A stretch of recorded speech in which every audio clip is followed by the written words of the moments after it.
Innal hamdalillah nahmaduhu wa nasta'inuhu wa nastaghfiruhu wa natubu ilaih wa na'udzu billahi min syururi anfusina wa min sayyiati a'malina. May yahdihillahu fala mudhillalah wa may yudlil fala hadiyalah. Asyhadu an la ilaha illallah wahdahu la syarikalah wa asyhadu anna Muhammadan abduhu wa rasuluh. Allahumma salli wa sallim ala Muhammad wa ala alihi wa sahbihi ajmain. Amma ba'du. Fa ya ayyuhal mu'minun ittaqullaha haqqa tuqatih wa la tamutunna illa wa antum muslimun. Qala Allah subhanahu wa ta'ala, a'udzu billahi minasy syaithanir rajim. Bismillahirrahmanirrahim. Inna a'tainakal kautsar fasholli li rabbika wanhar. Inna syani'aka huwal abtar. Shadaqallahul azim. Sidang jemaat yang hadirin sekalian, sama-sama kita meningkatkan takwa kepada Allah Subhanahu wa taala. Lebih lagi pada bulan ni, bulan Zulkaidah. Satu bulan yang kita nak sambut pula bulan depan, bulan Zulhijjah. Dan kita akan pergi kepada bulan Muharram pada tahun depan pula. Alhamdulillah, kita umat Islam dipedomankan oleh Allah Subhanahu wa taala supaya kita bertakwa kepadanya tiap masa dan tiap waktu dan setiap tempat. Dengan takwa kepada Allah Subhanahu wa taala inilah umat Islam dapat berjaya di dunia dan dapat berjaya di akhirat. Daripada dulu, sekarang dan selama-lamanya umat Islam berjaya dengan sebab dia bertakwa kepada Allah Subhanahu wa taala. Saudaraku sidang jemaat yang dirahmati Allah, setengah pada kejayaan umat Islam ialah dapat menegakkan amal yang soleh di masa-masa yang tertentu atau setiap masa dan di setiap orang kata apa saja yang kita duduk di mana-mana saja. Pada masa-masa yang tertentu seperti mana kita kata musim haji dan bulan Zulhijjah merupakan satu bulan yang manusia buat ibadat kepada Allah Subhanahu wa taala, menunaikan rukun haji di Makkahul Mukarramah yang merupakan kemuncak rukun Islam yang kelima, yang akhir sekali. Setelah kita mengucap dua kalimah syahadah, kita solat, kita berzakat, kita berpuasa, akhir sekali kita menunaikan haji bagi mereka yang berkuasa. Ini merupakan kemuncak rukun Islam yang mana wajib umat Islam beramal dengan dia apabila dia berkuasa. Alhamdulillah, sebelum daripada kita nak menunaikan haji, dah bagi orang yang buat haji, kita berdoalah supaya mereka mendapat haji yang mabrur, haji yang diterima oleh Allah Subhanahu wa taala. Sesuailah dengan pengorbanan dia di segi masa, di segi orang panggil kata wang pitih dah. Orang panggil banyak belanja untuk pergi buat haji. Dan orang panggil kata apabila dia dapat haji mabrur, insya-Allah Subhanahu wa taala, Allah Subhanahu wa taala beri syurga kepada dia. Saudaraku sidang jemaat yang dirahmati Allah, bagi kita yang duduk di mana-mana saja yang kita tidak buat haji, maka sudah tentulah kita ada ibadah-ibadah seperti kita berkorban, seperti kita berpuasa pada hari Arafah sebelum daripada hari raya Aidil Adha, yang mana merupakan hari raya yang besar dalam Islam, yang merupakan syiar umat Islam, dikatakan ummatan wahidah, umat yang bersatu padu berdasarkan kepada ibadat haji, dan merupakan kesatuan umat seluruh dunia sungguh-sungguh.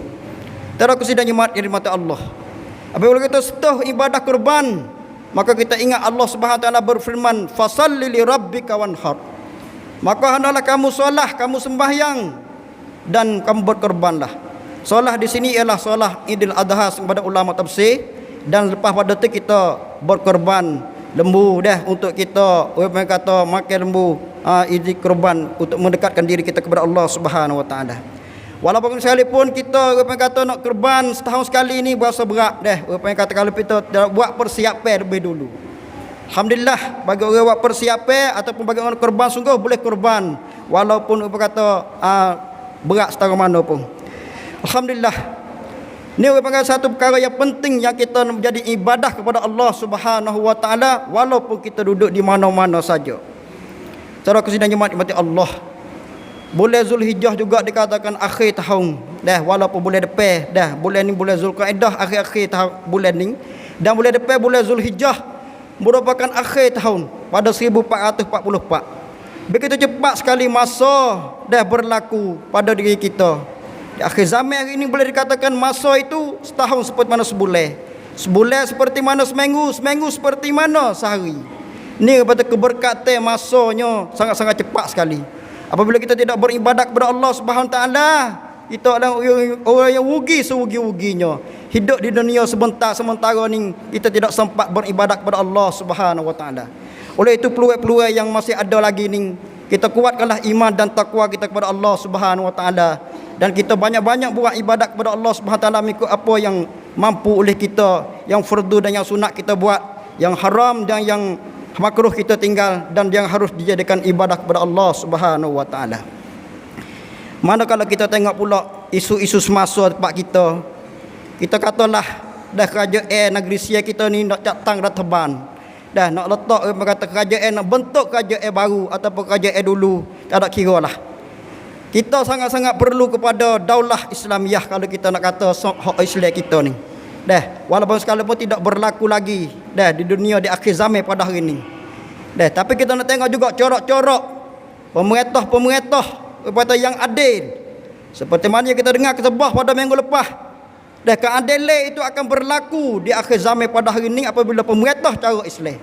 Tapi hari ini kezaliman berlaku di mana-mana. Zalim dalam rumah tangga kita, zalim dalam kampung kita, zalim dalam rumah sekolah, zalim di mana-mana berlaku. Kezaliman berlaku di setiap masa, di setiap tempat. Berbagai sistem cara hidup jahiliah, cara hidup yang bukan Islam sudah tentulah dah tidak menjadikan keadilan kepada kehidupan manusia. Sedangkan kalau kita tengok sejarah umat Islam dulu penuh dengan keadilan. Sehingga kata orang bukan Islam nak duduk dalam pemerintahan orang Islam. Tetapi hari ini tidak berlaku lagi benda tu. Insya-Allah SWT keadilan itu akan berlaku di tangan umat Islam. Bagi pemimpin yang adil, kita kata nak lahir di akhir zaman pada hari ini, kita harap kata begitulah berlaku dengan kebaikan Islam. Walaupun sekalipun kita sebagai orang kata orang awam, dah orang biasa-biasa, duduk di kampung masing-masing, dah sudah tentulah kita berperangai hidupkan kampung-kampung dengan al-Islam mengikut sekadar yang kita mampu. Dah, al-Islam sebagai cara hidup mesti bermula di masjid. Mesti bermula di masjid sebagai pusat kegiatan di kampung masing-masing. Bermula pada imam khatib bila sebagai pemimpin dan makmum-makmum sebagai pengikut. Dan kalau kita nak kata di segi kerajaan pula, bermula dengan orang kata Tok Nebel tiap-tiap kampung, dan juga orang kata pegawai-pegawai dia, dan juga orang kata rakyat-rakyat di kampung-kampung itu masing-masing. Inilah orang kata satu perkara yang penting yang kita menjadi proses dalam menjadi keadilan berlaku di dunia, maka kena berlaku di dalam diri kita dulu, dalam keluarga kita, dalam masyarakat kita. Inilah yang penting bagi kita. Walaupun sekalipun keadilan itu orang kata hanya di sisi Allah Subhanahu Wa Taala. Keadilan itu ialah dekat dengan takwa. I'dilu huwa aqrabu littaqwa. Dah, berlakulah keadilan. Karena keadilan itu dekat dengan takwa. Oleh itu usaha tidak lain dan tidak bukanlah meningkatkan lagi lah takwa kita kepada Allah Subhanahu Wa Taala. Lebih-lebih lagi pada hari Jumaat pada hari ini merupakan Sayyidul Anbiya, Sayyidul Ayyam, dah, penghulu segala hari Jumaat. Maka kita kena tumpu sungguh-sungguh. Kalau hari Jumaat sehari merupakan penghulu segala hari, kita tak boleh nak tumpu lagi ibadat kepada Allah Subhanahu Wa Taala, maka sudah tentulah hari-hari lain sangat-sangat jauh sekali. Dah, walaupun sekalipun dah kita nak hidup solat berjemaah, hidup majlis-majlis ilmi dan lain-lain lagi mengikut apa yang berperanai dalam masyarakat itu sendiri. Teraku sidang Jumaat yang dirahmati Allah. Apabila kita tengok orang yang kata struktur ataupun cara-cara pentadbiran dan satu-satu masjid dan satu-satu kampung ataupun satu-satu negeri, satu-satu dunia sekalipun, dia perlu kepada pemimpin. Maka inilah pemimpin yang sebenar yang Allah Subhanahu Wa Taala cedek kepada kita. Dah tiap-tiap berperanai pemimpin itu boleh mengikut kehendak Allah Subhanahu Wa Taala. Baik pemimpin, baiklah pengikut. Dan baik oleh ulama, baik orang-orang yang tahu, baiklah orang pengata pengikut-pengikut dari satu-satu rakyat, dari kampung-kampung, dari satu-satu kawasan tertentu. Oleh itu mestilah kita berperanai sungguh dah mengikut kehendak Allah Subhanahu Wa Taala. Dan kita sebagai orang awam, orang biasa, kita sokonglah kebaikan di mana saja. Dan kita sokonglah orang kata apa saja kebaikan, bentuk mana saja. Dah sama ada dalam kampung kita, dalam cangwak kita, dalam negeri kita, dalam dunia, kita sokonglah. Karena kita orang Islam ni berperanai sebagai rahmatan lil alamin, menjadi rahmat, menjadi kasih sayang, menjadi orang keadilan kepada seluruh alam. Oleh itu kita mestilah kita bersungguh-sungguh. Kalau kita tidak mampu, kita kata kita ni tak mampu, dah ilmu pun tak ada, email pun lemah, dah duit pun tak ada nak sokong, kita berdoalah kepada Allah Taala. Dah doa kepada Allah Subhanahu Taala itulah merupakan senjata orang mukmin yang sapa di mana-mana saja. Dan doa inilah orang kata Allah Subhanahu Taala akan terima sebagai peranai orang beriman sungguh-sungguh, dia rapat dengan Allah Taala, dia berdoa kepada Allah Taala, Allah Subhanahu terima doa dia, maka dapatlah umat kejayaan dan keselamatan dah di dunia lebih bagi di hari akhirat nanti. Oleh itu masing-masinglah kita orang kata banyak-banyak beribadah kepada Allah Taala, lebih-lebih lagi pada 10 awal Zulhijjah pada bulan depan. Dah 10 awal Zulhijjah ni merupakan sebaik-baik hari dah dalam setahun. 10 awal Zulhijjah pada bulan depan, InsyaAllah SWT kita azal lah, kata kita nak buat amal ibadat gapo, kita nak berdoa gapo, kita nak puasa setahun mana. Dah tu letak di iman dan takwa kita kepada Allah SWT. Inilah nilai iman dan takwa kepada Allah SWT dalam setiap apa yang kita tahu. Kalau kita tahu sebanyak mana sekalipun, kalau iman kita lemah, tupu, dah takwa kita dah takut pada Allah, maka tahu hanya sekadar tahu saja. Ini merupakan bala kepada orang lain ataupun orang yang tahu tidak beramal dengan ilmu dia, wal iazubillah min zalik. Oleh itu saya seru kepada diri saya sendiri yang baca ketubah pada hari ini, dan kepada orang-orang yang alim, orang yang tahu, dan apa yang kita tahu kita hendaklah beramal walaupun sebesar zarah sikit pun kita beramal lah. Karena kita menghargai ilmu pengetahuan yang Allah Subhanahu Wa Taala beri kepada kita. Begitu juga kalau kita ada harta kekayaan, walaupun sekau kita tu jadilah kebajikan. Jangan menjadi dorak pada kita, jangan beli perkara yang haram walaupun sekau. Dah orang kata menjadi bahaya api neraka juga, wal iazubillah min zalik. Dah apa saja yang nikmat yang Allah beri kepada kita, sama ada bentuk kesihatan, bentuk ilmu pengetahuan, bentuk harta benda, bentuk orang kata apa saja Allah Subhanahu Wa Taala beri pada kita, kita bersyukurlah, jadilah ibadah kepada Allah Subhanahu Wa Taala. Insya-Allah Subhanahu Taala, Allah Subhanahu Wa Taala memimpinkan kita dan memberi kebahagiaan kita di dunia dan juga di akhirat nanti. Amin ya rabbal alamin. Sama-samalah kita memimpin orang kata diri kita dan juga masyarakat kita, keluarga kita dah ke arah kebaikan yang sempurna dengan agama Islam yang sempurna ini. Moga-moga Allah Subhanahu taala memberi taufik dan hidayah kepada kita semua. Barakallahu li wa lakum fil Qur'anil azim wa nafa'ani wa iyyakum bima fihi minal ayati wa dzikril hakim wa taqabbala minni wa minkum tilawatah innahu huwas samiul alim. Aqulu qawli hadza wa astaghfirullahal azim li wa lakum wa lisairil muslimin wal muslimat wal mu'minin wal mu'minat wastaghfiruhu fa ya fawzal mustaghfirin wa ya najatat taibin.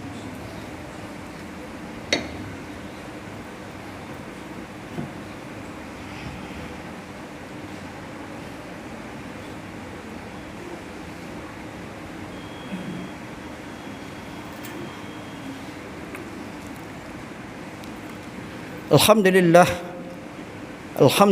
rabbil alamin, wassalatu wassalamu ala rasulihil amin wa ala alihi wa sahbihi ajmain. Amma ba'du, faya ayyuhal mu'minun, faya ayyuhal muslimun, ittaqullaha wa ati'uh la'allakum turhamun. Sebelum kita berdoa kepada Allah Subhanahu taala pada khutbah yang kedua ni, marilah kita merenungkan tentang apa kata konsep ummatan wahidah ataupun persatuan umat. Ummatan wahidah dah, walaupun kita sore kita tegak dalam kebenaran, dikatakan ummatan wahidah, umat Islam bersatu padu dalam berjemaah.